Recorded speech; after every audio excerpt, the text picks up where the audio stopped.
In this video, we will explore 50 of these principles, explaining what they are, how they affect you, and how to handle them. From avoiding bad news to following the crowd, these ideas will change how you see yourself and the world. This is a long journey, but we will keep it simple, practical, and packed with examples. Stick around, and you will gain tools to think clearer, act smarter, and live better. Let us dive into the first two principles, the ostrich effect. The ostrich effect is when you ignore bad news or feedback, like an ostrich supposedly burying its head in the sand. Imagine you avoid checking your bank account because you know you overspent, or you skip a work email because you fear criticism. This happens because your brain wants to avoid stress. It feels easier to pretend the problem does not exist, but ignoring issues often makes them worse. Late fees pile up, or a small mistake at work snowballs. The ostrich effect comes from our survival instincts. Long ago, avoiding immediate threats helped humans stay safe, but today, dodging financial or emotional problems can backfire. For example, someone might ignore health symptoms, delaying a doctor visit until the issue is serious. A real study from 2018 showed investors often avoid checking portfolios during market crashes, missing chances to adjust. To beat this, face reality head-on. Check your accounts weekly, even if it feels bad. Read feedback, even if it stings. Start small. Open one tough email today. Ask a friend to hold you accountable. By confronting problems early, you reduce stress and take control. The ostrich effect tricks you into hiding, but looking up is the first step to solving anything. Inability to close doors. The inability to close doors is when you struggle to choose one path because you fear missing out on others. Picture someone working on 3 business ideas at once. They know focusing on one would get better results, but they cannot let go of the others, worried they will lose progress. So, they juggle all 3 and get mediocre results. This happens because your brain hates losing opportunities. It sees every choice as a door, and closing one feels like failure. In reality, spreading yourself thin leads to burnout and little progress. This principle ties to decision fatigue. Too many options drain your mental energy. For example, a student might take on multiple majors, unable to pick one, and end up overwhelmed. Or a freelancer might say yes to every project, diluting their quality. The internet is full of stories about entrepreneurs who succeeded only after dropping side projects to focus. To overcome this, pick one goal and commit. List your options, rank them by impact, and choose the top one.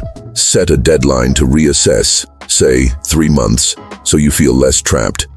Delegate or pause other tasks. Saying no to distractions opens the door to real success. It is not about losing options, it is about gaining focus. The contrast effect. The contrast effect happens when your judgment of something is skewed by what you saw right before it. Imagine a real estate agent showing you a rundown house with peeling paint and broken windows. Then, they take you to a decent house that is slightly overpriced. The second house feels like a palace in comparison, so you are more likely to buy it, even if it is not that great on its own. This is the contrast effect at work. Your brain compares things relative to recent experiences, not their actual value. It shows up everywhere. At a store, a $50 shirt seems cheap if you just saw a similar one for $200. In a job interview, a mediocre candidate can seem impressive if they follow someone terrible. Your brain does this to simplify decisions. Long ago, comparing options quickly helped humans choose better food or shelter. Today, it can trick you into bad choices. For example, a car dealer might show you an expensive model first, making the cheaper one seem like a steal, even if it is still overpriced. Or on a dating app, you might like someone average because they appear after a string of bad profiles. The contrast effect clouds your objectivity. To fight it, judge things on their own merits. When shopping, set a budget before you start and stick to it, no matter what you see first. If you are hiring, rate each candidate against a clear checklist, not against the last person you met. Take a moment to step back and ask, would I want this if I saw it first? Another trick is to expose yourself to a wide range of options over time, not just what is in front of you. If you are house hunting, visit homes on different days to avoid snap comparisons. The contrast effect thrives on quick judgments, so slow down. By focusing on absolute value, not relative impressions, you make choices that align with your real needs. This principle is sneaky, but once you spot it, you can outsmart it and avoid being swayed by clever setups. Chauffeur knowledge. Chauffeur knowledge is when someone seems like an expert because they sound confident or repeat catchy phrases, but they lack real understanding. Think of a TV pundit who talks boldly about economics but cannot explain basic concepts when pressed. They are like a chauffeur who knows the route but not how the car works, surface level, not deep. This principle comes from a story about a scientist who gave a complex lecture, then heard his chauffeur repeat it perfectly to impress an audience. When asked a tough question, the chauffeur flopped, exposing his shallow grasp.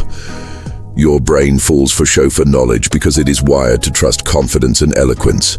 In ancient times, trusting a confident leader often meant survival, so we evolved to equate polished speech with wisdom. Today, this can lead you astray.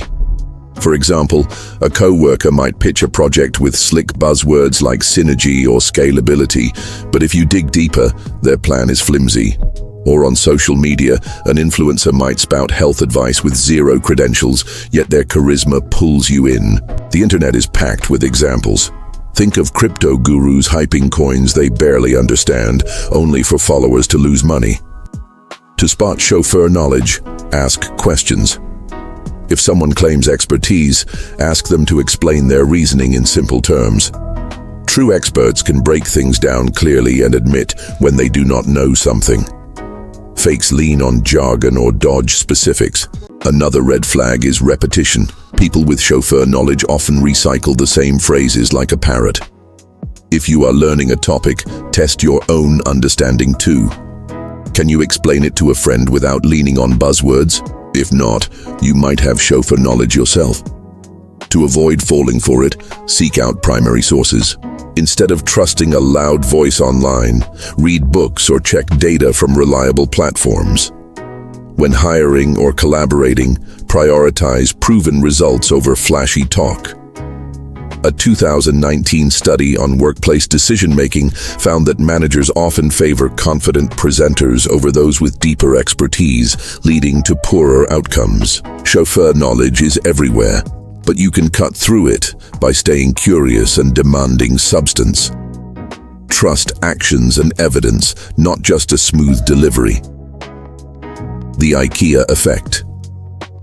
The IKEA effect is when you value something more because you put effort into it. Picture assembling a wobbly bookshelf from a flat-pack store. It takes hours. You curse the tiny screws, but when it is done, you love it. Not because it is perfect, but because you built it. Your brain ties your effort to worth, making you overvalue your creations. This happens because humans are wired to feel pride in their work. Long ago, crafting tools or shelters meant survival, so your brain rewards you for investing energy. Today, this can lead to blind spots. For example, a baker might think their homemade cupcakes are amazing because they spent all night on them, even if customers find them average. Or you might cling to a bad business idea because you have poured months into it. The internet is full of stories about people refusing to scrap flawed projects like apps or startups because they are emotionally attached to their effort. The IKEA effect can also make you overprice things. Someone selling a handmade scarf might ask for $100, thinking their time justifies it, but buyers see it as a $20 item.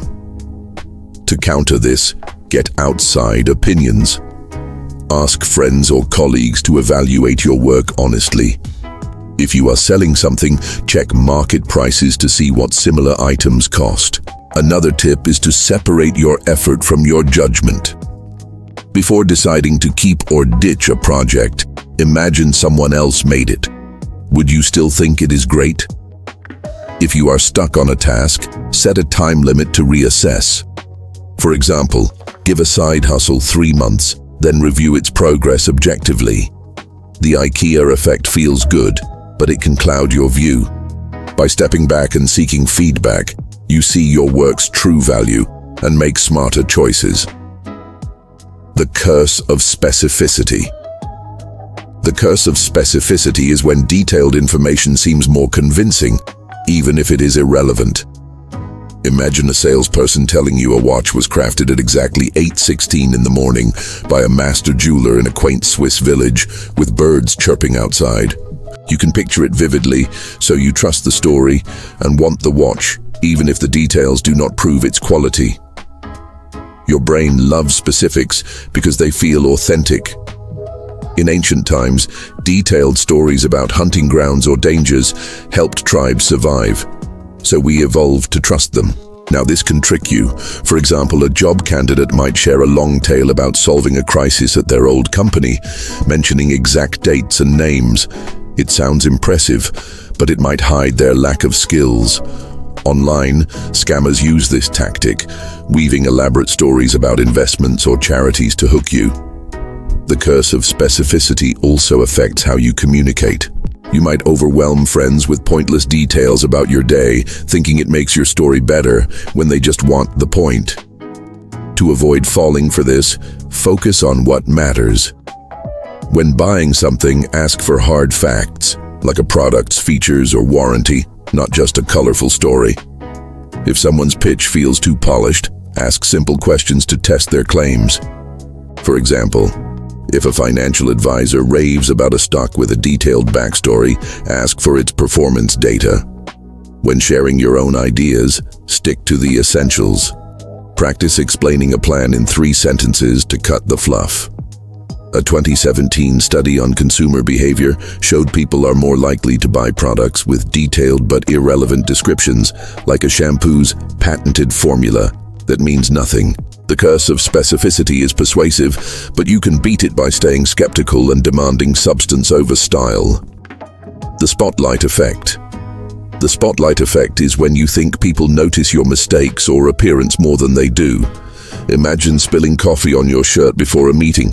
You feel like everyone is staring, judging your clumsiness. In reality, most people are too busy thinking about their own problems to care.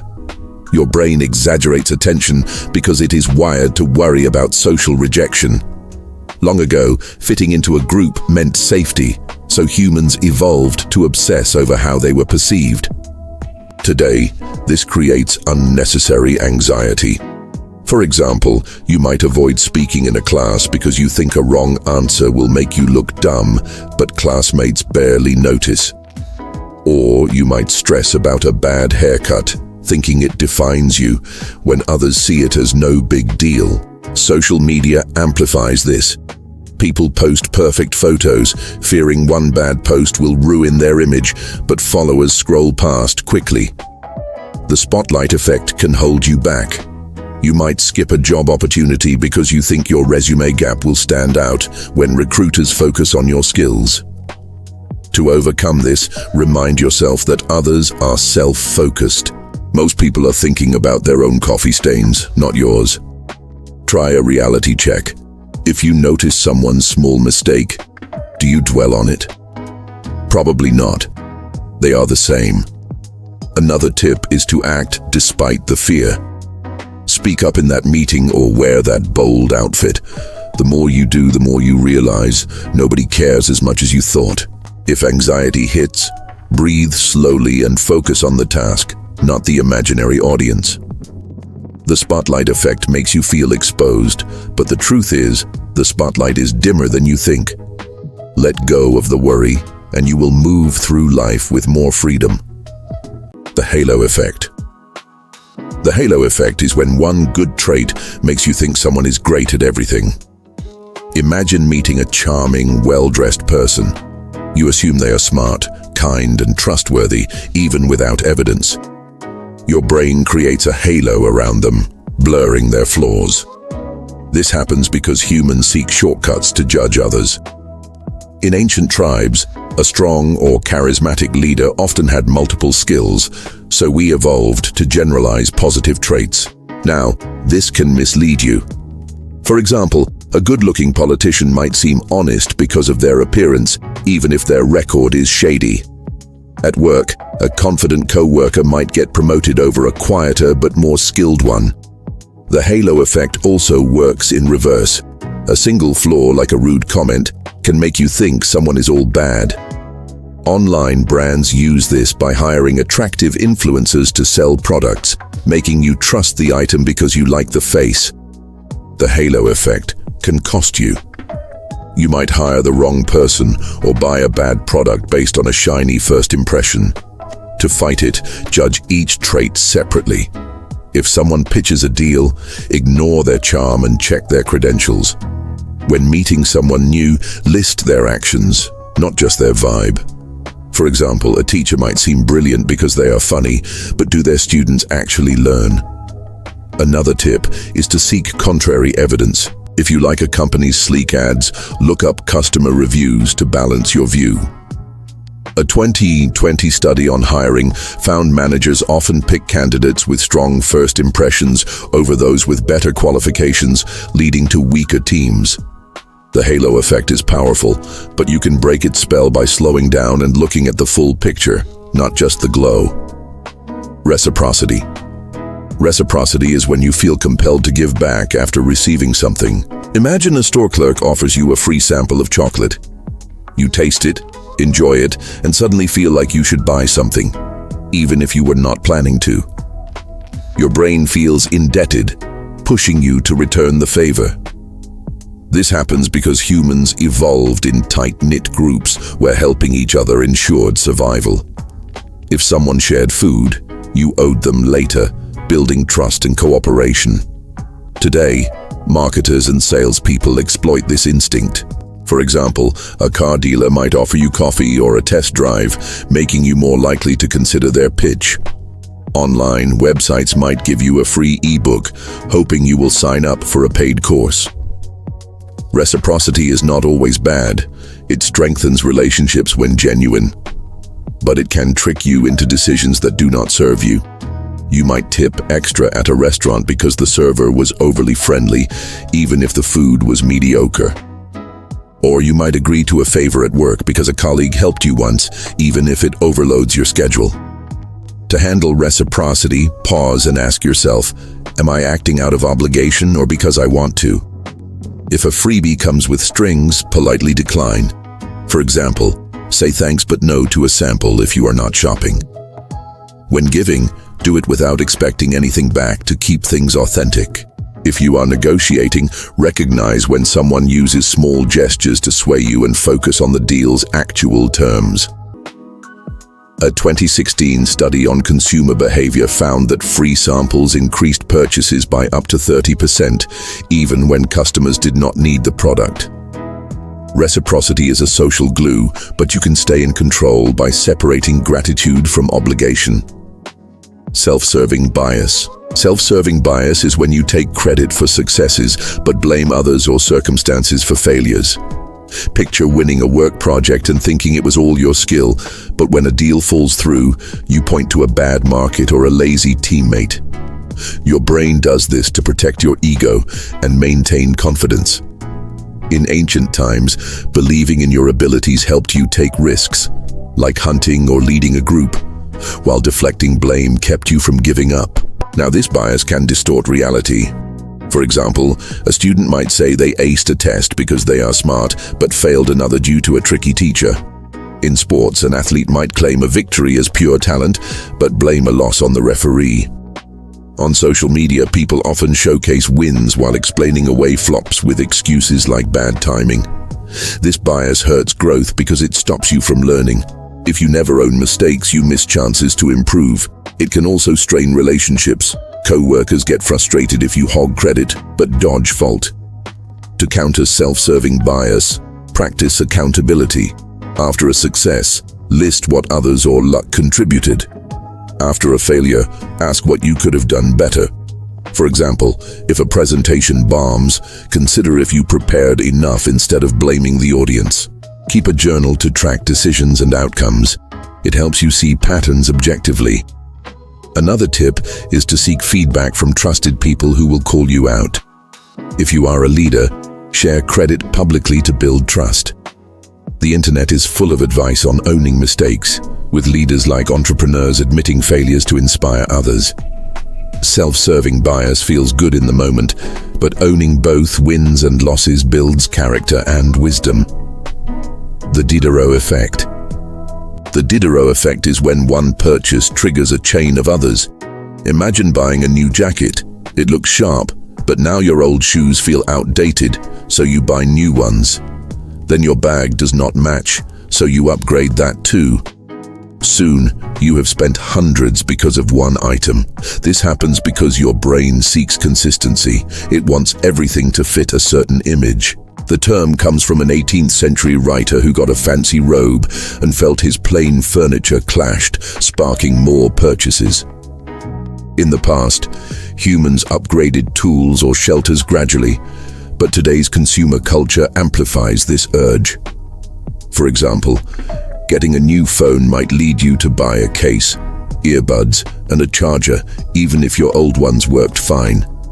Home decor is another trap. New curtains might make your couch look shabby, so you replace it. Online shopping makes this worse, with algorithms suggesting matching items. The Diderot effect can wreck budgets and clutter your life. To avoid it, plan purchases carefully. Before buying, ask, do I need this, or am I just matching something else? Set a budget for extras, say $50 for accessories after a big buy.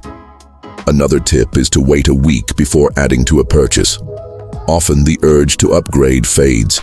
Declutter regularly to appreciate what you have instead of chasing new stuff. If you are redecorating, pick one item at a time and live with it before buying more. The internet has endless stories of people falling into this trap, like renovating one room and ending up redoing the whole house. A 2019 study on spending habits showed that 60% of people buy complementary items after a major purchase, often regretting it. The Diderot effect feels like progress, but you can stop the spiral by staying mindful and sticking to what you truly need. The anchoring effect. The anchoring effect is when the first piece of information you see shapes your decisions. Imagine shopping for a laptop and seeing one for $2,000. Then you spot another for $800 and think it is a bargain, even if it is overpriced. That first price, the anchor, warps your judgment. Your brain uses anchors to simplify choices, a habit from when quick comparisons helped pick resources like food or tools. Today, it is a trap. Stores use this by showing high-priced items first, making others seem cheap. In negotiations, a seller might quote a high starting price, so their discount feels generous. For example, a car dealer might list a vehicle at $30,000, then drop it to $25,000, making you feel you won, even if $20,000 was fair. Online, flash sales use anchors like, was $100 now $50 to hook you, even if the original price was inflated. The anchoring effect also hits big decisions. A low salary offer might make you undervalue your worth, or a high rent quote might make a slightly cheaper place seem affordable. To beat it, ignore the first number. Research fair prices before shopping. Check average laptop costs or car values online. In negotiations, set your own anchor. If you are selling, name your price first to frame the talk. Another tip is to compare multiple options over time, not just what you see right away. If you are renting, visit several places to get a real sense of value. The internet warns of anchoring in everything from real estate to job offers, urging people to do homework first. The anchoring effect is sneaky, but you can stay grounded by focusing on facts, not the first number thrown at you. Negativity bias. Negativity bias is when you focus more on bad things than good ones. Imagine posting a video online and getting 100 comments. 99 are positive, but you obsess over the one calling your work trash. That single jab sticks in your mind, overshadowing the praise. Your brain is wired this way because long ago, noticing threats like predators or spoiled food was critical for survival. Paying attention to danger kept humans alive, while ignoring good stuff rarely had consequences. Today, this bias makes you dwell on criticism, failures, or risks. For example, you might remember a rude cashier's comment all day, but forget a co-worker's compliment. In relationships, a single argument can feel heavier than months of happy moments. On news feeds, negative headlines grab your attention, making the world seem bleaker than it is. This can lead to stress or poor choices, like avoiding a good opportunity because you fear one possible downside. To counter negativity bias, consciously shift your focus.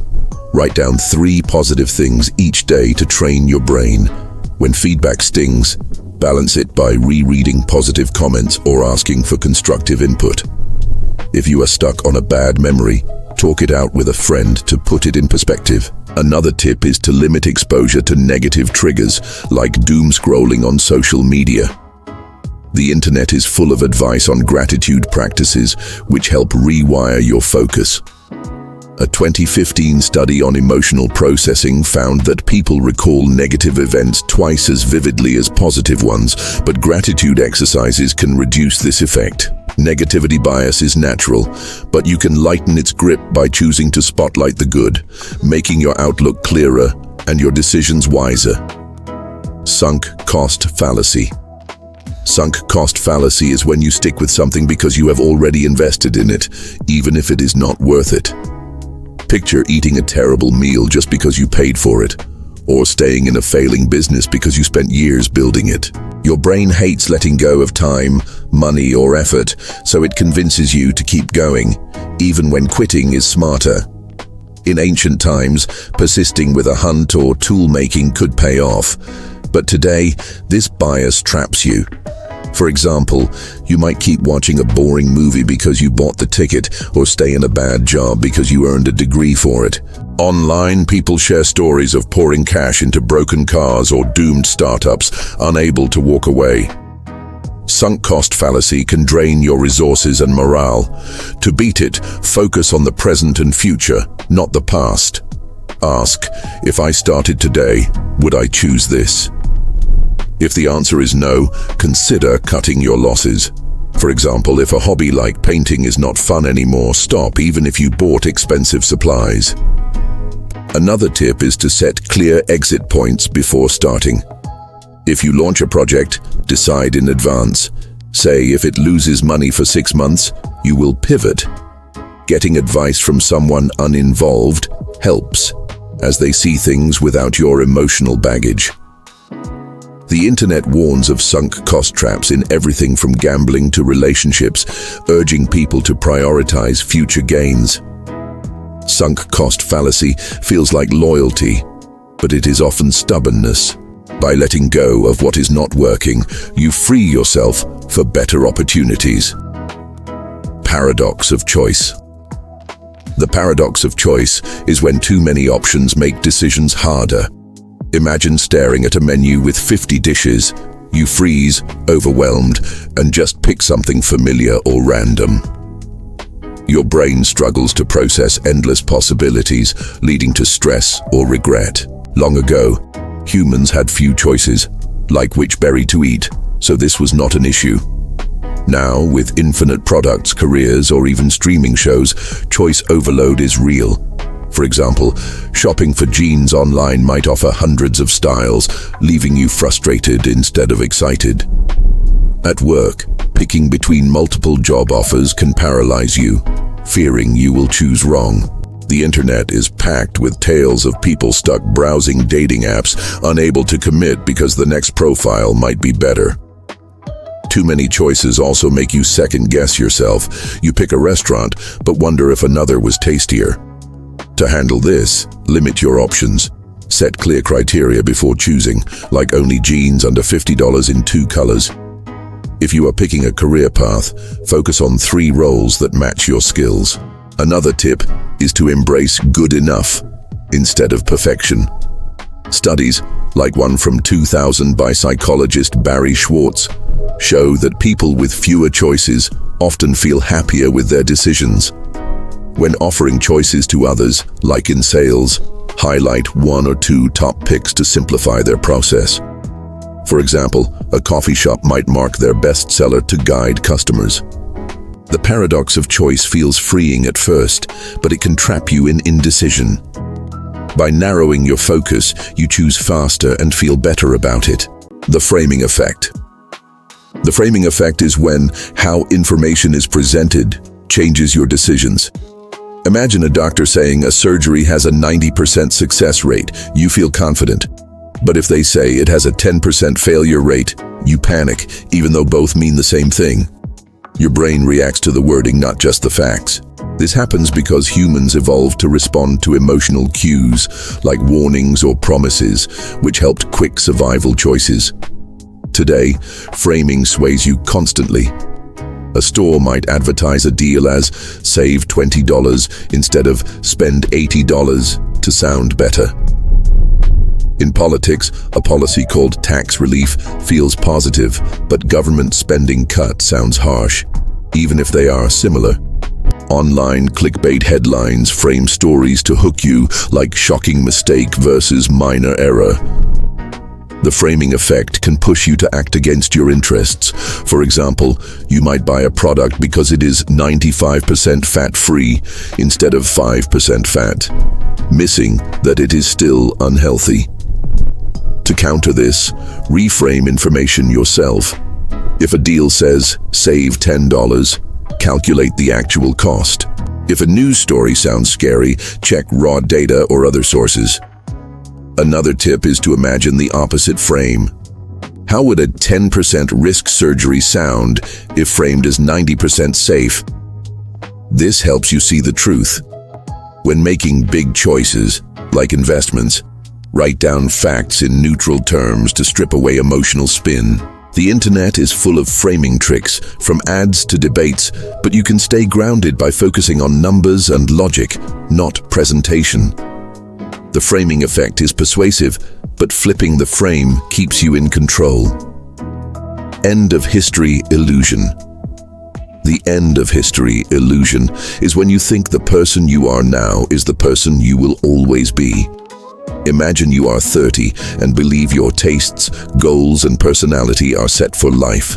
You might say you will never move to a new city or change careers, but 10 years later, you are happily living elsewhere, doing something new.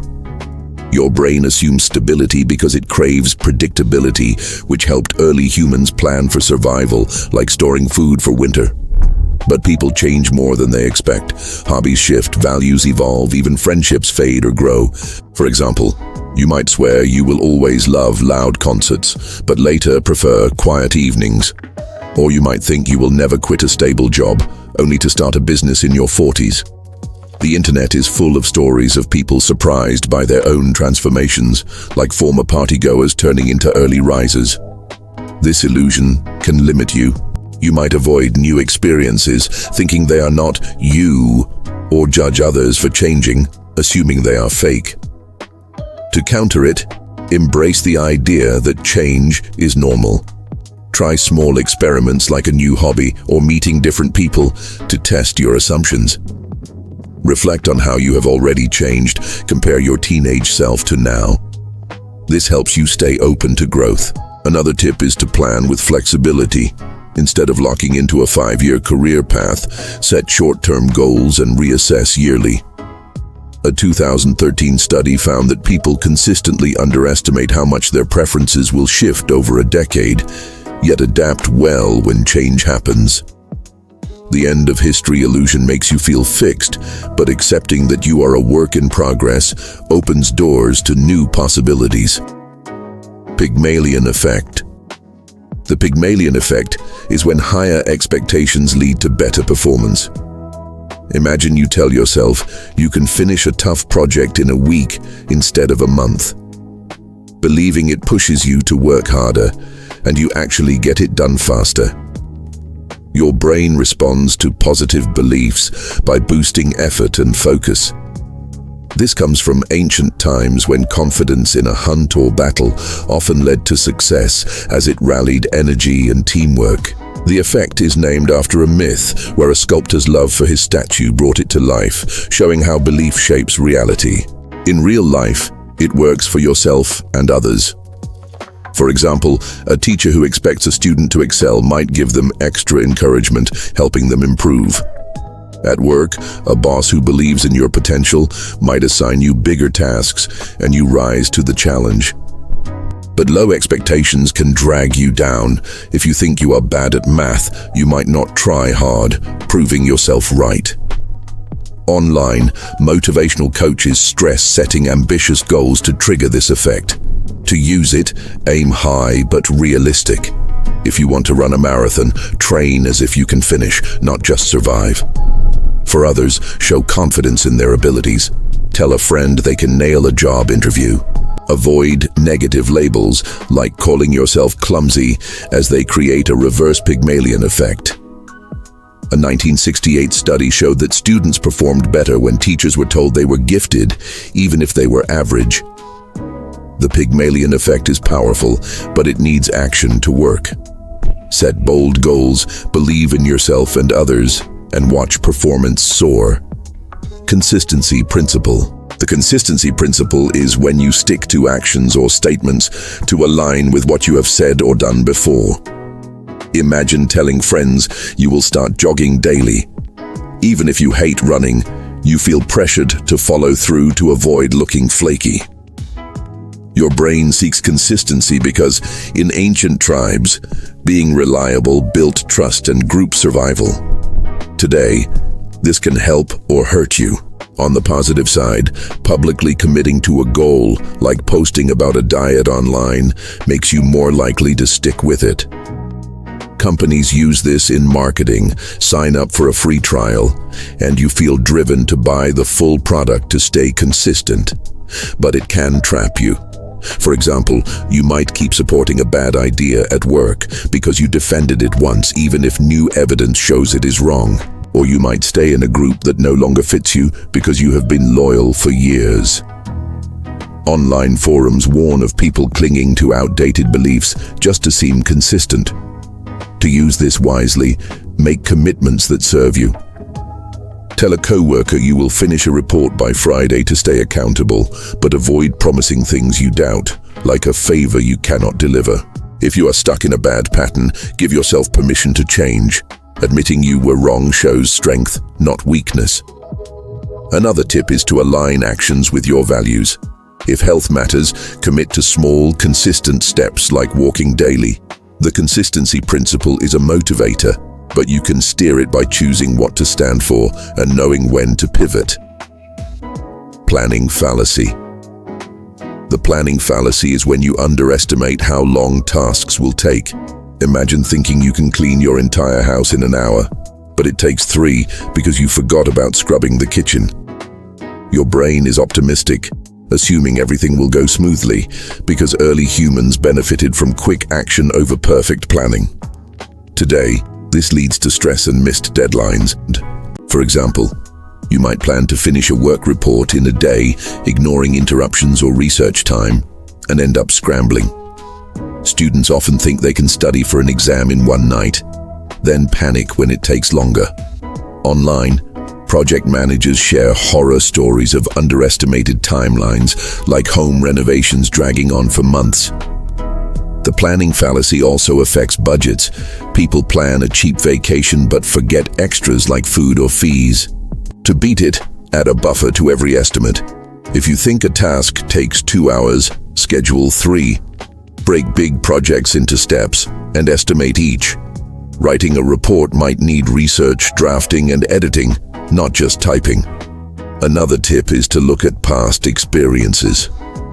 If cleaning always takes longer than you expect, use that as your guide. Ask others for input. Friends or co-workers might spot time sinks you miss. A 2003 study found that people underestimated task durations by up to 50%, but those who planned with buffers were more accurate. The planning fallacy feels like confidence, but it sets you up for stress. By padding your plans and learning from the past, you stay on track and keep your cool. Confirmation bias. Confirmation bias is when you notice only information that supports your existing beliefs. Imagine you think your favorite sports team is the best. You cheer their wins, share their highlights, but ignore or excuse their losses, blaming bad refs or luck. Your brain seeks comfort in being right, so it filters out contradictions. This helped early humans stick to trusted survival strategies, like avoiding unknown foods. But today it narrows your view. For example, if you believe a certain diet works, you might only read success stories and skip reports of its flaws. In politics, people follow news that aligns with their views, dismissing other perspectives as fake. Online, algorithms worsen this by showing you content that matches your clicks, creating echo chambers. Confirmation bias can make you overconfident or blind to better options. You might stick to a failing investment because you only see bullish posts, or misjudge a coworker because you focus on their mistakes. To counter it, actively seek opposing views. If you love a product, read its worst reviews. If you have a strong opinion, talk to someone who disagrees and listen without arguing. Another tip is to question your sources. Check if they are diverse or just feeding your bias. Keeping a journal of decisions and their outcomes helps you spot when you ignored red flags. The internet is packed with tips on breaking this habit, like following accounts with different takes. A 2018 study found that people exposed to opposing viewpoints online were slightly more open-minded, but only if they engaged actively. Confirmation bias feels like clarity, but it is a trap. By challenging your beliefs, you make decisions based on truth, not just what feels good. Bandwagon effect. The bandwagon effect is when you do something because everyone else is doing it. Imagine buying a trendy phone not because you need it, but because your friends and co-workers all have one. Your brain craves social acceptance, so it nudges you to follow the crowd. In ancient times, copying group behavior, like fleeing danger or joining a hunt, often meant safety and success. Now, it can lead to mindless choices. For example, you might jump into a viral investment like cryptocurrency because online forums are buzzing, only to lose money when the hype fades. In fashion, people buy loud logos or sneakers because they are in, even if they do not like them. Social media amplifies this. Seeing thousands of likes on a post makes you assume it is worth your attention. The bandwagon effect can also sway opinions. You might agree with a popular take at work to fit in, even if you privately disagree. This can cost you. Fads often flop, and groupthink stifles creativity. To avoid it, pause and ask, do I want this, or am I just following others? Before buying, list why you need the item, not why it is popular. Seek out contrarian views. If everyone is raving about a stock, read why some are skeptical. Another tip is to limit crowd influence. Mute overhyped trends on your feeds to think clearly. The internet warns of bandwagon traps in everything from diets to politics, urging independent thinking. The bandwagon effect feels like belonging, but you can stay true to yourself by questioning the crowd and choosing what aligns with your goals. Dunning-Kruger effect. The Dunning-Kruger effect is when people with low skills overestimate their abilities. Imagine someone reads a few investing blogs and thinks they are a stock market genius, trading big without understanding risks. They are confident because they do not know how much they do not know. Your brain assumes basic knowledge is enough, a trait that once pushed humans to try new tasks like building shelters. Today, it can lead to disasters. For example, a new baker might think their cakes are professional after one decent batch, only to get bad reviews. Online, you see this in loud experts giving advice on health or finance with no credentials, misleading followers. The flip side is that true experts often doubt themselves, aware of the field's complexity. The Dunning-Kruger effect hurts you by inflating your ego or making you trust the wrong people. You might take on a project you are not ready for, like coding a website after one tutorial, and fail. To counter it, test your skills humbly. If you think you are good at something, ask for honest feedback from someone experienced. Compare your work to professionals. Watch expert bakers or coders to see the gap. Another tip is to consult real experts for big decisions, like hiring a financial advisor instead of following a loud influencer. Lifelong learning helps. Take courses or read widely to know your limits.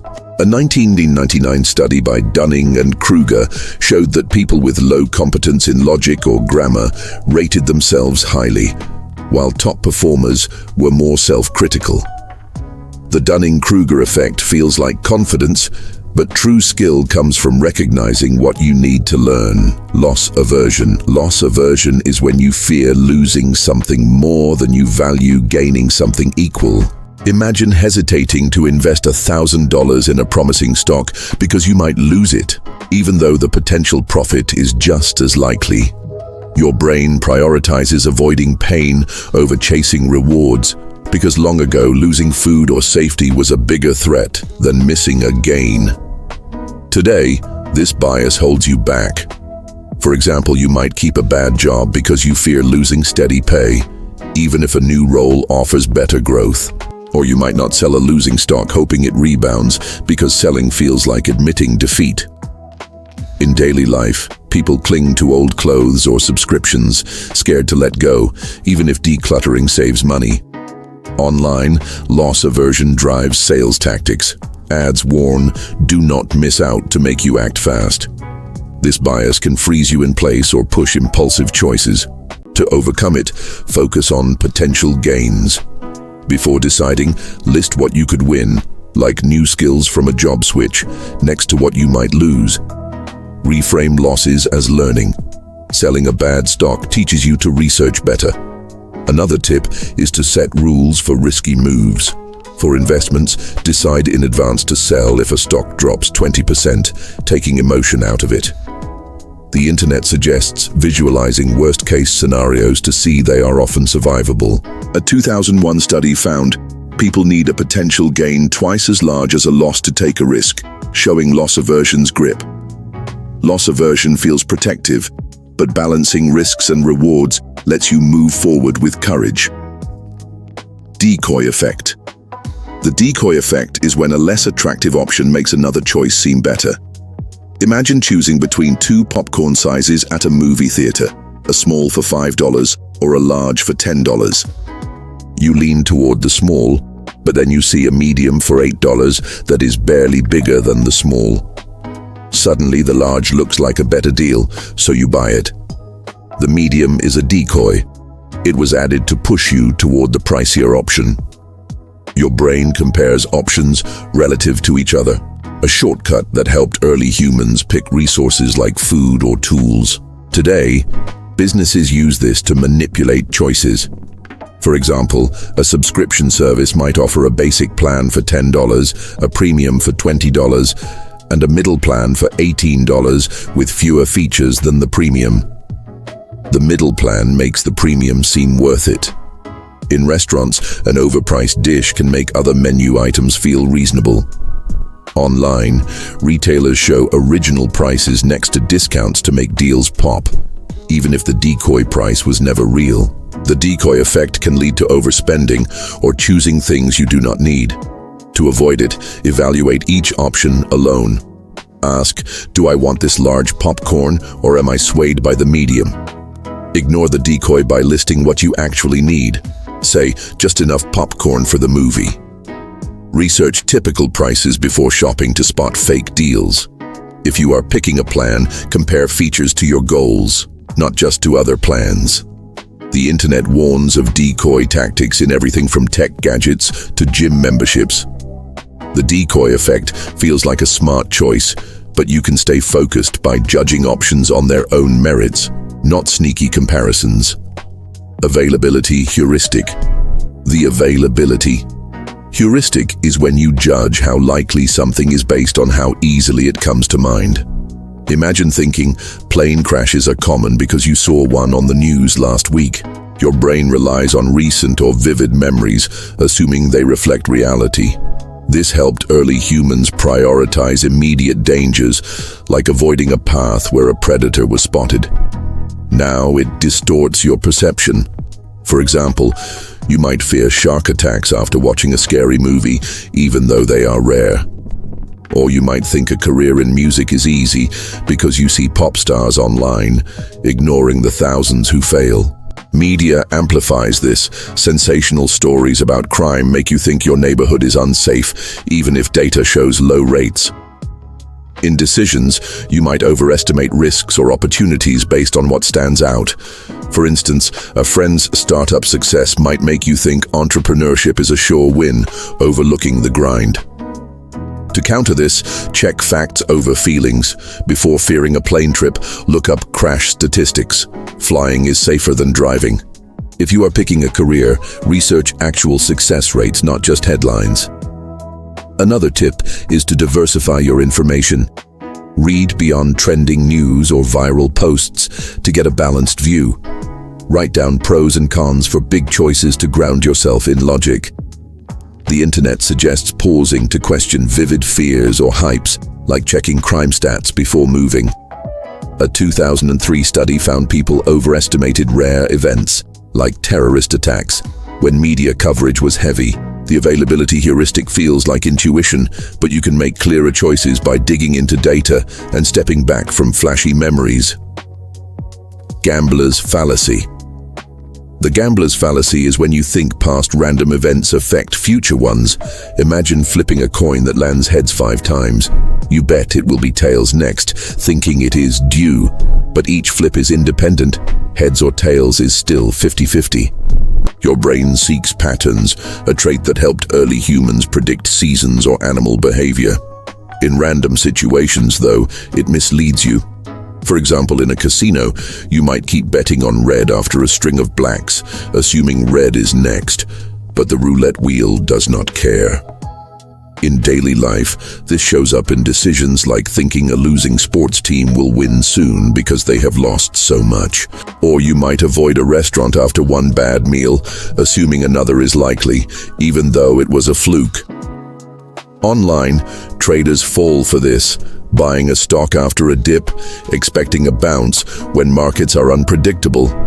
The gambler's fallacy can lead to bad bets or missed opportunities. To avoid it, treat random events as independent. In games, remember, each round is fresh. Past losses do not change odds. For decisions, rely on trends, not streaks.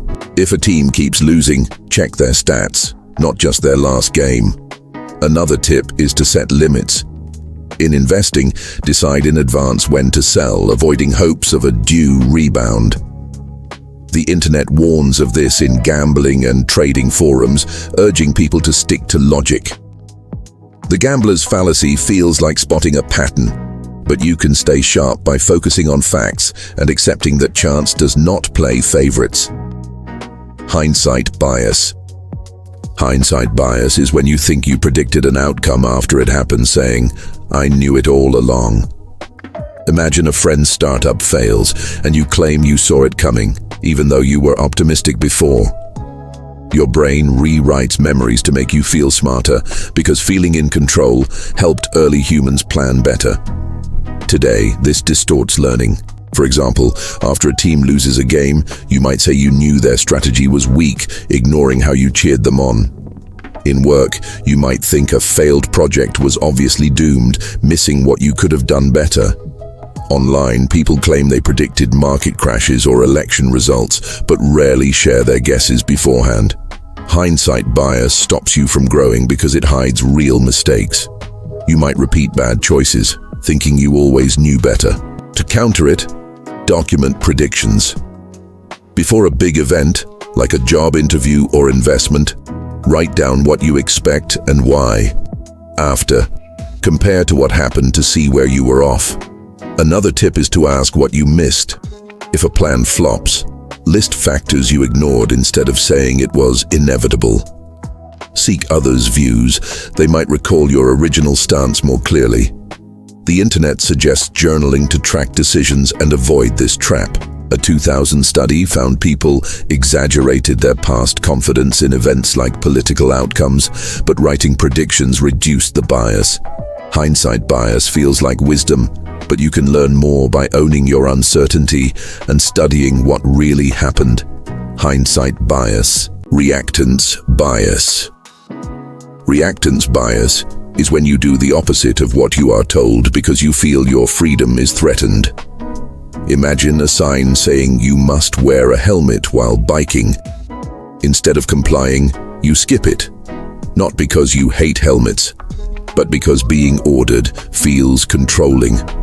Your brain craves autonomy, a trait that helped early humans resist overbearing leaders to maintain group balance. Today, this can lead to stubborn choices. For example, a teenager might sneak out after being grounded, not for fun, but to defy rules. At work, you might ignore a boss's suggestion to use a new tool, thinking it restricts your style, even if it is helpful. Online, reactance shows up when people reject public health advice, like avoiding masks during a crisis, because mandates feel like overreach. This bias can harm you. Defying rules might lead to fines, injuries, or missed opportunities. To counter it, focus on the rule's benefits, not the command. Ask, would I wear a helmet if it was my idea? If the answer is yes, the issue is reactance, not the helmet. Another tip is to reframe orders as choices. If your boss pushes a tool, tell yourself you are choosing to try it for a week. Pause before rebelling, count to 10, and consider the consequences. The internet is full of stories of people regretting reactance, like skipping safety gear and getting hurt. A 2017 study found that heavy-handed warnings like graphic cigarette labels sometimes backfired, making smokers resist more. Reactance bias feels like standing up for yourself, but you can stay free by choosing actions for their value, not just to push back. Action bias. Action bias is when you feel pressured to do something, even if waiting is smarter. Imagine your business is in a slow period. Instead of analyzing the market, you launch a risky campaign because you feel you must act. Your brain prefers action because, long ago, quick responses to threats like storms or predators often saved lives. Now, this urge can lead to mistakes. For example, in soccer, a goalie might dive during a penalty kick to look active, even though standing still has a better chance of stopping the ball. At home, you might reorganize a closet during a busy week just to feel productive, wasting time. In investing, action bias makes people trade stocks constantly, racking up fees, when holding steady often earns more. Online, forums warn of busy work traps, like tweaking a website endlessly instead of waiting for user feedback. Action bias can burn energy and money without results. To avoid it, weigh the benefits of doing nothing. Before acting, ask, what happens if I wait a week? If the answer is fine, pause. Set clear triggers for action. For example, only launch a campaign if sales drop 10%. Another tip is to plan downtime. Schedule an hour to reflect instead of rushing into tasks. If you feel stuck, consult someone calm. They might see that waiting is best. The action bias feels like progress, but you can make better moves by embracing patience when it counts. Survivorship bias. Survivorship bias is when you focus on successes and ignore failures, skewing your view. Imagine thinking startups are easy because you hear about billion-dollar companies, but you miss the thousands that crash. Your brain notices winners because they are visible, a trait that helped early humans learn from successful hunters or builders. Today, this distorts reality. For example, you might idolize a musician's fame, ignoring the years of rejections they faced or peers who quit. In history, people study World War II planes that returned, assuming their armor worked, but miss that shot-up planes that crashed needed protection elsewhere. Online, social media shows perfect lives, travel, wealth, fitness, but hides struggles like debt or burnout. Survivorship bias can make you chase risky dreams without seeing the odds. You might start a business expecting quick success, unprepared for setbacks. To counter it, study failures too. Before launching a venture, read about startups that flopped and why. Ask successful people about their low points, not just wins. Another tip is to check data over stories. If you want to be a YouTuber, look up average earnings, not just top creators. The internet warns of this in career advice, urging people to see the full picture. A 2014 study found that business students overestimated entrepreneurial success because they only studied famous brands. Survivorship bias feels inspiring, but you can plan smarter by learning from both winners and losers. Unity principle. The unity principle is when you trust people more if they feel like part of your group. Imagine buying a product because the seller is from your hometown. You assume they are honest because of that shared bond. Your brain favors in-group members, a trait from ancient tribes where trusting kin ensured cooperation and survival. Today, this sways decisions. For example, you might hire a co-worker's friend, assuming they are reliable, even if their resume is weak. In politics, you might back a candidate from your community, overlooking their flaws. Online, brands use this by targeting local pride, like ads saying, "Made in your state." The unity principle builds connection but can blind you. You might overpay for a service because the provider seems like you, or ignore better options from outsiders. To avoid it, base decisions on facts, not feelings. If hiring, judge skills, not shared routes. Before buying, compare all options, not just the local one. Another tip is to broaden your group. Meet people from different backgrounds to dilute bias. Diverse teams often make better choices. If you catch yourself favoring someone familiar, pause and list their actual qualifications. The internet highlights this in marketing, where community pitches hook buyers. The unity principle feels like loyalty, but you can make fairer choices by focusing on evidence, not just who feels close. Zeigarnik effect. The Zeigarnik effect is when you remember unfinished tasks better than completed ones. Imagine working on a report and getting distracted. You keep thinking about it all day, but once it is done, it fades from your mind. Your brain prioritizes open loops because, long ago, unresolved tasks like finding food or shelter demanded focus for survival. Today, this can drive productivity or stress. For example, you might obsess over an unanswered email while forgetting finished chores. In school, students often recall assignments due tomorrow more than ones they turned in. Online, productivity gurus use this to boost focus. Leaving a task mid-step, like stopping a workout before the last set, makes you eager to return. But too many open tasks can overwhelm you, like juggling work, errands, and a side project, leaving you anxious. To harness this effect, plan strategically. Each night, write a to-do list for the next day. Your brain will start processing it subconsciously, sparking ideas by morning.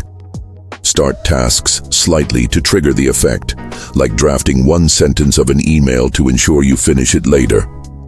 To avoid stress, limit open tasks.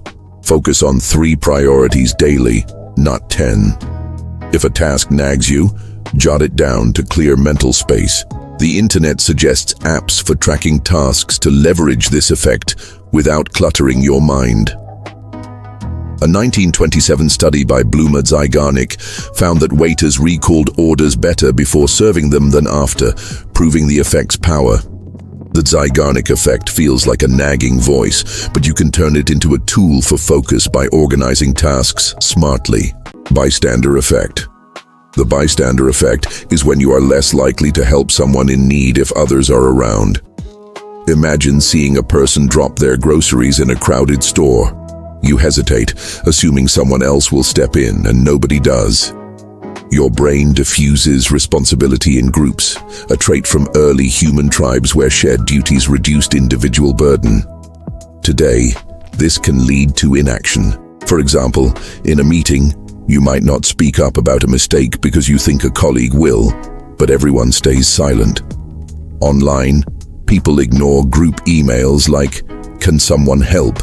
because they assume others will respond. In emergencies, like someone collapsing on a busy street, crowds often freeze, each person waiting for another to act. The bystander effect can cause harm or missed opportunities, problems go unaddressed, or someone in distress gets no aid.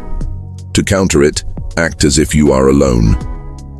If you see a need, assume it is your job to help. Pick up those groceries or flag that mistake. In groups, assign specific tasks. Instead of emailing, "Someone fix this," name one person like, "Jane, can you check the report?" This cuts confusion. If you are in a crisis, single out one bystander, say, "You in the blue shirt? Call for help." The internet shares stories of bystanders failing to act, like ignoring accidents, urging people to take initiative. A 1968 study found that people were less likely to help in larger groups, confirming this effect. The bystander effect feels like staying out of the way, but you can make a difference by stepping up first. Ambiguity effect. The ambiguity effect is when you avoid choices with unclear outcomes, even if they might be better. Imagine picking a dish at a restaurant. You skip an exotic item with vague ingredients for a familiar burger, fearing you might not like the new one. Your brain prefers certainty, because in ancient times, unknown foods or paths could be dangerous. Now, this limits growth. For example, you might stick to a safe job instead of a startup with unclear prospects, missing a dream career. In investing, people avoid stocks with less data, even if they have high potential, favoring predictable but lower returns. Online, shoppers pick well-reviewed products over new ones, even if the new item suits them better. The ambiguity effect can keep you in a rut, choosing average over amazing just because it is known. To overcome it, assess risks logically. For that dish, ask the server what is in it to reduce uncertainty. For big decisions, list pros and cons, focusing on worst-case and best-case scenarios. If the worst is survivable, try it. Start small to build tolerance for ambiguity. Try a new hobby before a career leap. Research helps too. Read about that stock or job to clarify its potential.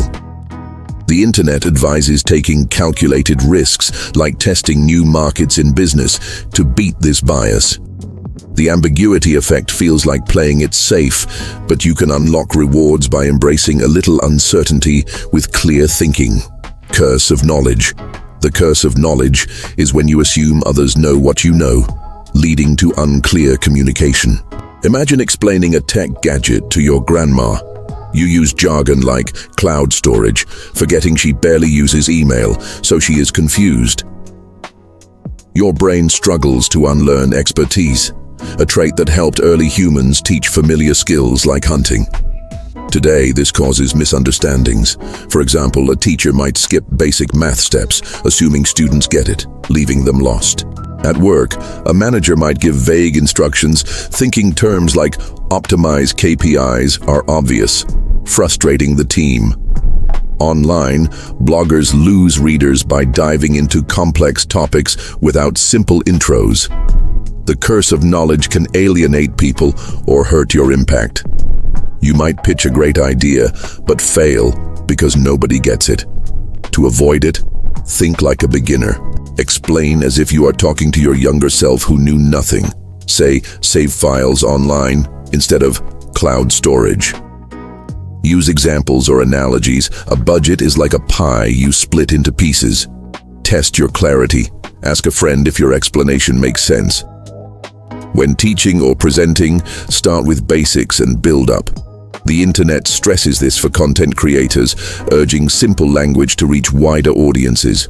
A 2007 study found experts often overestimated how well novices understood their explanations, leading to poor learning outcomes. The curse of knowledge feels like being clear, but you can connect better by simplifying and stepping into your audience's shoes. Illusion of averages.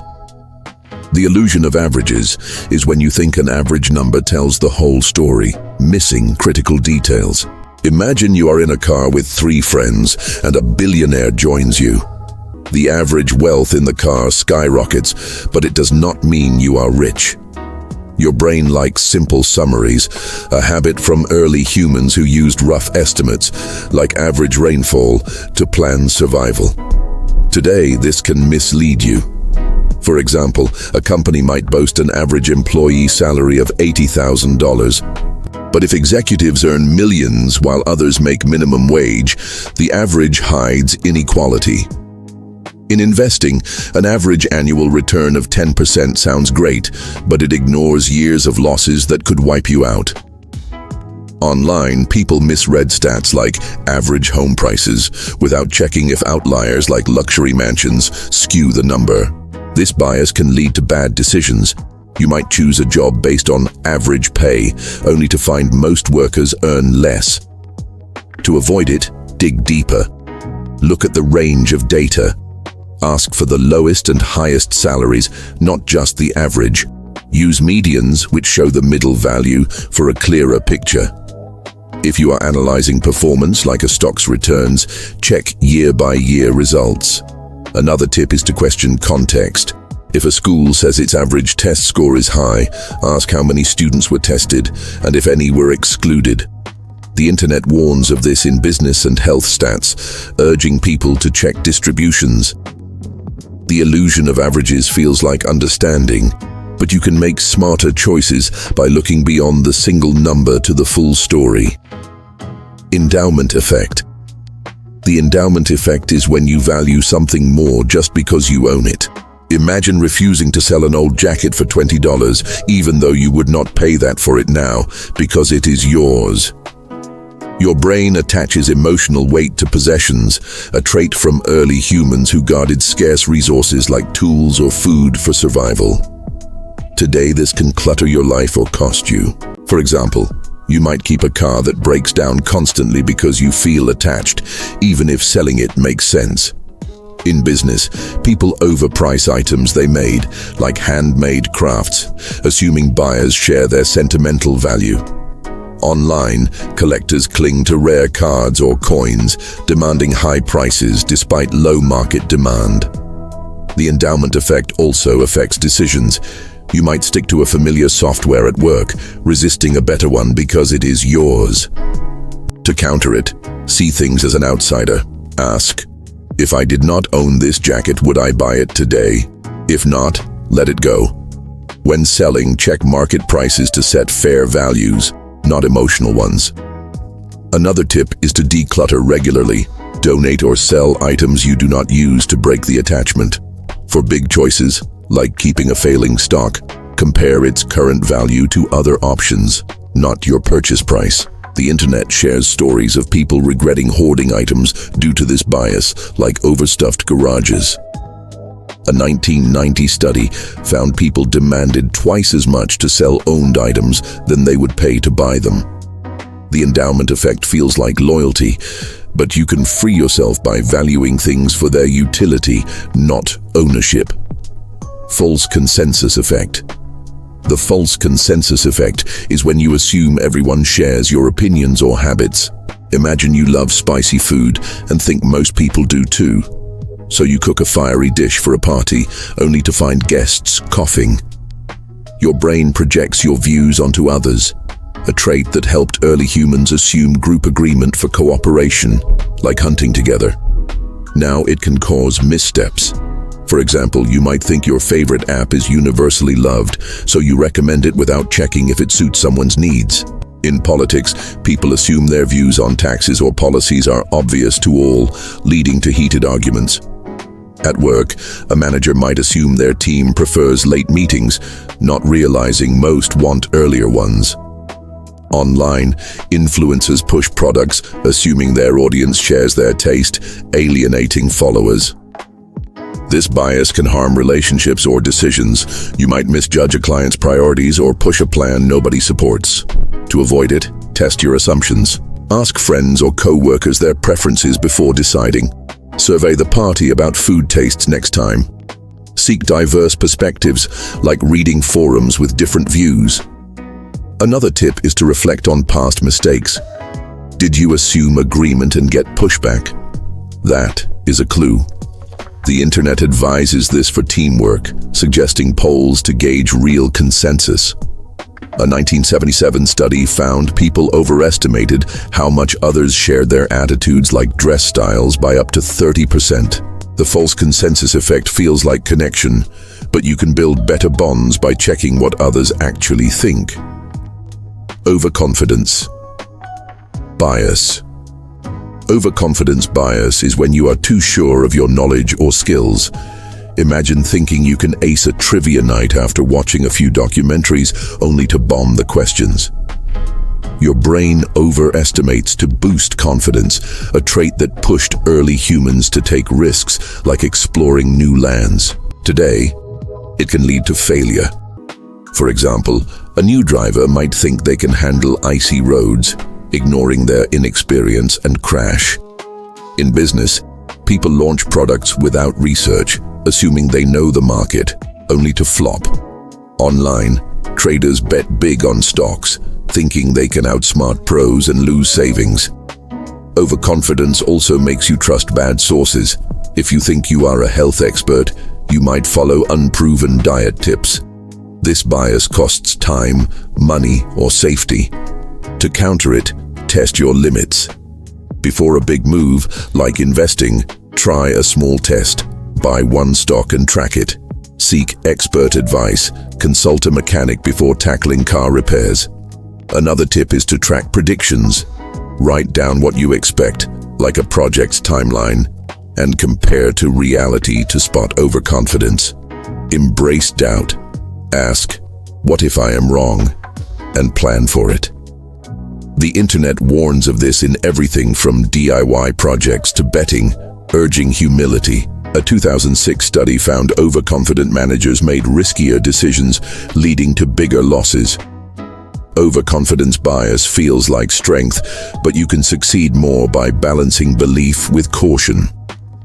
Priming effect.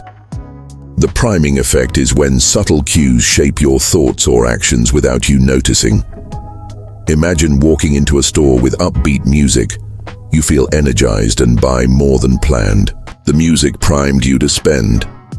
Your brain picks up environmental signals, a trait that helped early humans react to cues like rustling leaves, signaling danger. Today, priming influences you constantly. For example, seeing a luxury car ad might prime you to think a pricey watch is a good buy, as wealth is on your mind. In a job interview, a warm handshake might prime the interviewer to see you as friendly, boosting your chances. Online social media posts about fitness might prime you to choose a salad over fries. Priming can also hurt. Negative news might prime you to feel anxious, clouding your decisions. Marketers use this, placing happy images in ads to prime positive feelings. To counter it, be aware of your surroundings. If you feel impulsive like buying snacks after a cozy movie, pause and ask, "Is something influencing me?" Control your environment. Play calm music when working to prime focus, or avoid news before big decisions to stay clear-headed. Another tip is to reflect on recent inputs. If you just saw an ad, it might be priming your choice. The internet warns of priming in retail and politics, where colors or words sway voters. A 1998 study found that people exposed to words like elderly walked slower, showing priming's subtle power. The priming effect feels like your own idea, but you can stay in charge by spotting cues and choosing your influences. Attribution bias. Attribution bias is when you misjudge why people act the way they do, often assuming their behavior reflects their character rather than their situation. Imagine a co-worker snaps at you. You think they are rude, not that they had a bad day. Your brain seeks quick explanations, a habit from early humans who needed to judge allies or threats fast. Today, this leads to unfair conclusions. For example, if someone cuts you off in traffic, you might call them reckless, ignoring that they might be rushing to a hospital. In school, a teacher might think a quiet student is lazy, not shy or stressed. Online, people judge posts harshly, assuming a typo means stupidity, not a rushed moment. Attribution bias also applies to yourself. You might think your success is all skill, but your failure is bad luck, skewing self-awareness. This bias strains relationships and clouds judgment. To avoid it, consider context first. If someone is short with you, ask what is going on in their life. Maybe they are overwhelmed. For others' actions, list possible external causes like traffic or stress before labeling them. Reflect on your own behavior too. If you mess up, check if circumstances, not just flaws, played a role. Another tip is to ask directly. Instead of assuming a friend's silence means they are mad, ask how they are doing. The internet stresses this for teamwork, urging empathy over snap judgments. A 1973 study showed people attributed actors' behaviors to personality, not roles, highlighting this bias. Attribution bias feels like insight, but you can judge fairly by looking at situations, not just people. Stereotyping bias. Stereotyping bias is when you assume traits about someone based on their group. Imagine meeting an engineer and expecting them to be nerdy or shy because of the stereotype. Your brain uses shortcuts to categorize people, a trait that helped early humans quickly identify friend or foe in tribes. Now, this leads to unfair assumptions. For example, you might think a woman is bad at math or a young person is lazy, missing their actual skills. In hiring, managers might pick a candidate who fits a leader stereotype, say tall and loud, over a quieter but better fit. Online stereotyping fuels arguments, like assuming all fans of a game are toxic based on a loud few. This bias harms relationships and opportunities. You might overlook a great coworker or friend because they do not match your mental image. To counter it, judge individuals, not groups. Meet that engineer and ask about their interests, not their type. Challenge assumptions. When you catch yourself stereotyping, list ways the person might differ from it. Seek diverse experiences. Work with varied teams to break mental molds. Another tip is to slow down. Before deciding, like in hiring, use clear criteria, like skills, not vague impressions. The internet warns of stereotyping in everything from dating to job ads, pushing for open-mindedness. A 2004 study found that stereotyped job applicants were rated lower, even with identical resumes. Stereotyping bias feels like efficiency, but you can build stronger connections by seeing people as they are, not as categories. Optimism bias. Optimism bias is when you overestimate positive outcomes for yourself. Imagine thinking you will never get sick, so you skip a flu shot, or believing your new business will thrive without a backup plan. Your brain leans toward hope, a trait that motivated early humans to explore or persevere through tough times. Today, this can blind you to risks. For example, you might not save for emergencies, assuming you will always have a job. In relationships, you might think conflicts will work themselves out, ignoring red flags. Online, people share overly rosy startup stories, downplaying failures, which fuels this bias. Optimism bias can lead to poor planning. You might book a tight travel itinerary, assuming no delays and missed flights. To counter it, balance hope with realism. For big plans like a business, list what could go wrong. Cash flow issues, slow sales, and prepare for them. Use data, check stats on health risks or business failure rates to ground your expectations. Another tip is to plan for the worst while hoping for the best. Save a small emergency fund, even if you feel secure. Ask pessimists for advice. They spot risks you miss. The internet suggests pre-mortems for projects. Imagine why they failed to avoid pitfalls. A 2007 study found people underestimated risks, like car accidents, by up to 40%, thinking, "It won't happen to me." Optimism bias feels uplifting, but you can chase dreams safely by pairing hope with practical steps. Status quo bias. Status quo bias is when you prefer things to stay the same, even if change could be better. Imagine sticking with an old phone plan costing you $50 more a month because switching feels like a hassle, even though a new plan offers the same features for less. Your brain favors familiarity, a trait that helped early humans stick to safe routines like known hunting grounds. Today, this can trap you in suboptimal choices. For example, you might keep a bank account with high fees because it is what you have always used, missing better options. At work, you might resist new software, preferring the clunky system you know, even if it slows you down. Online, people stay with outdated apps or services because change seems risky. Status quo bias can cost money, time, or growth. You might miss a dream job because applying feels like upending your routine. To counter it, question the default. Ask, if I were starting fresh, would I choose this? Compare alternatives. List fees of your bank versus others.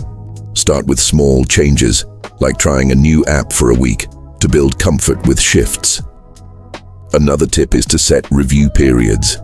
Every 6 months, check if your plans, subscriptions, or habits still serve you. The internet warns of this in personal finance, where people lose thousands by not switching providers. A 2008 study found that people avoided changing health plans, even when new ones saved money, due to this bias. Status quo bias feels like safety, but you can unlock better options by challenging what is comfortable.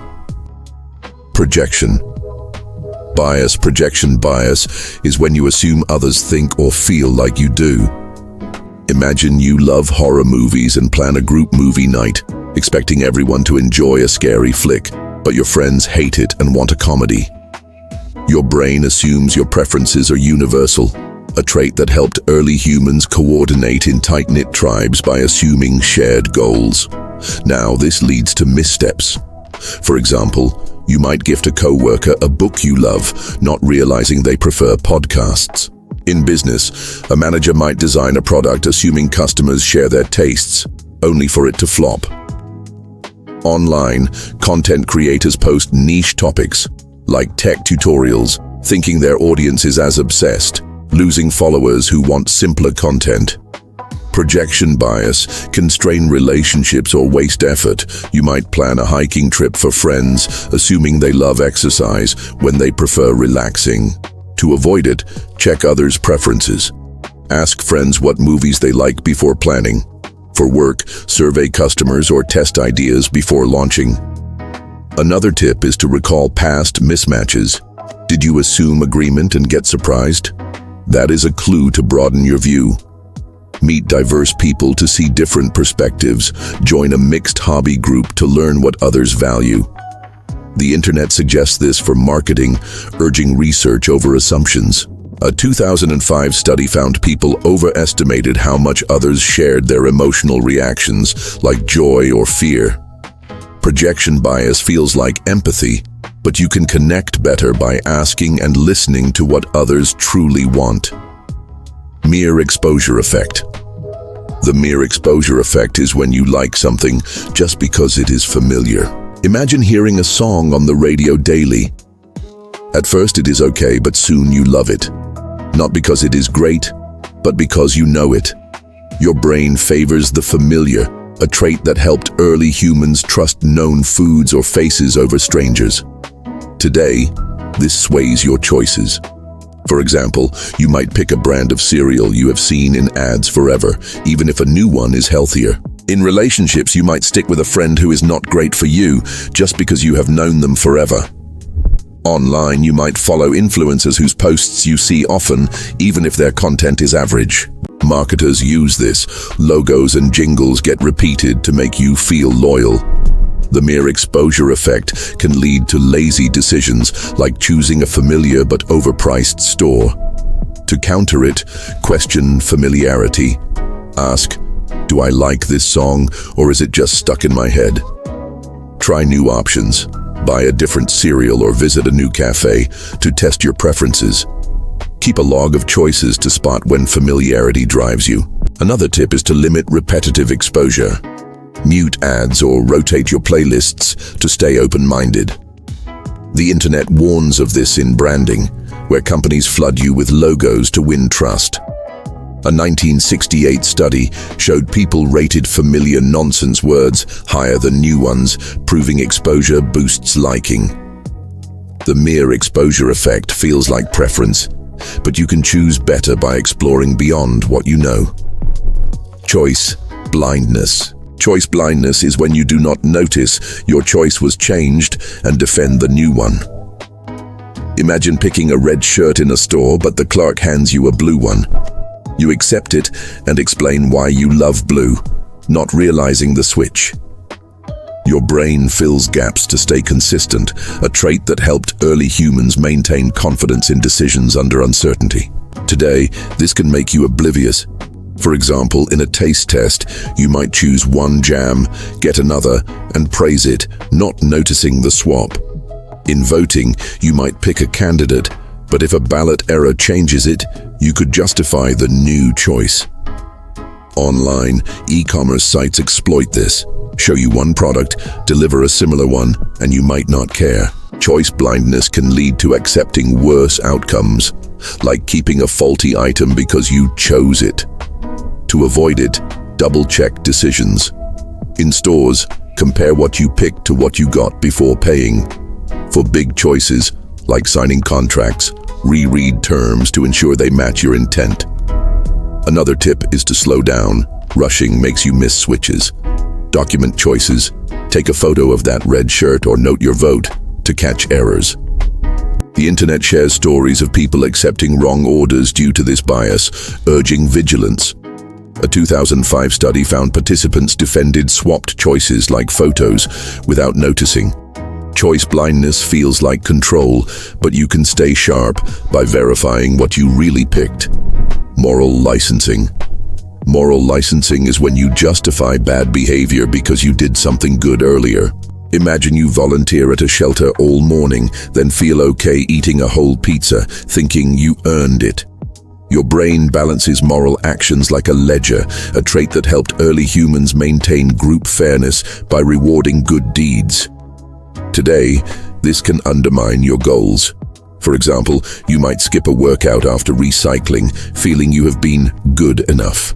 At work, someone might slack off after a big project, assuming their prior effort excuses it.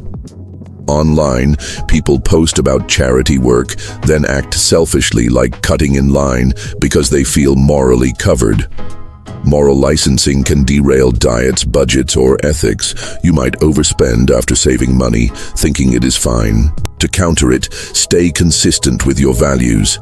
Set clear goals, like exercising daily, and treat them as non-negotiable, not tradable for good deeds. Track your actions. Log workouts or spending to spot when you justify slip-ups. Another tip is to reframe good acts as habits, not one-offs. Volunteering is not a free pass, it is part of being you. If you catch yourself rationalizing, pause and ask, does this align with my long-term aims? The internet warns of this in fitness and finance, where people sabotage progress by rewarding themselves. A 2011 study found that people who did a moral act, like donating, were more likely to cheat later, showing the licensing effect. Moral licensing feels like balance, but you can stay true to your goals by keeping your actions steady, not trading them. Temporal discounting. Temporal discounting is when you value instant rewards over future gains. Imagine choosing to spend $100 on a night out instead of saving it for a vacation next year. Your brain craves quick gratification, a trait from early humans who prioritized immediate needs like food over uncertain futures. Today, this hurts long-term plans. For example, you might skip studying for a test to watch a show, valuing fun now over a better grade later. In finance, people avoid retirement savings, chasing short-term purchases like gadgets. Online, ads push buy now deals to exploit this, making you ignore future costs like debt. Temporal discounting can leave you broke, unfit, or unprepared. You might eat junk food now, ignoring health issues down the road. To counter it, prioritize future benefits. Visualize your goals. Picture that vacation to make saving feel real. Break big goals into small steps. Save $10 a week instead of a lump sum. Another tip is to make instant rewards harder to get. Lock your credit card in a drawer to curb impulse buys. Reward future-focused choices. Treat yourself to a coffee after a study session.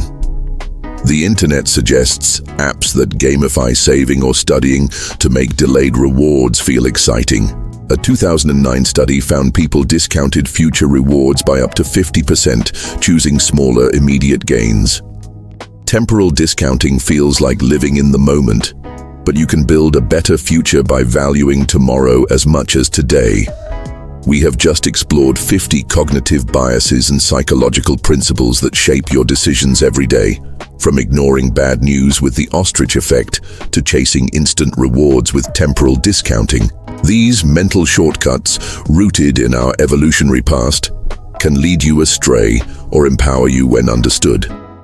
You have seen how biases like confirmation bias make you cling to beliefs, while principles like reciprocity drive your social bonds. Each one, whether it is overvaluing what you own or fearing loss more than gain, reveals how your brain works behind the scenes. The key takeaway is simple. Nobody escapes these biases, but you can outsmart them. Pause before deciding, seek facts over feelings, and question your instincts. Whether you are choosing a meal, a career, or a mindset, these tools help you live more intentionally. This journey through your mind is not about perfection, it is about progress. Keep noticing these patterns in yourself and others, and you will make choices that align with who you want to be. Thank you for sticking with this deep dive into human nature. It is a step toward mastering your mind. If you found this dive into cognitive biases and psychological principles eye-opening, hit that subscribe button to join our community. We unpack ideas like these to help you think sharper and live better. Click the bell to never miss a video and share your favorite bias in the comments. We would love to hear what resonated. Let us keep learning together.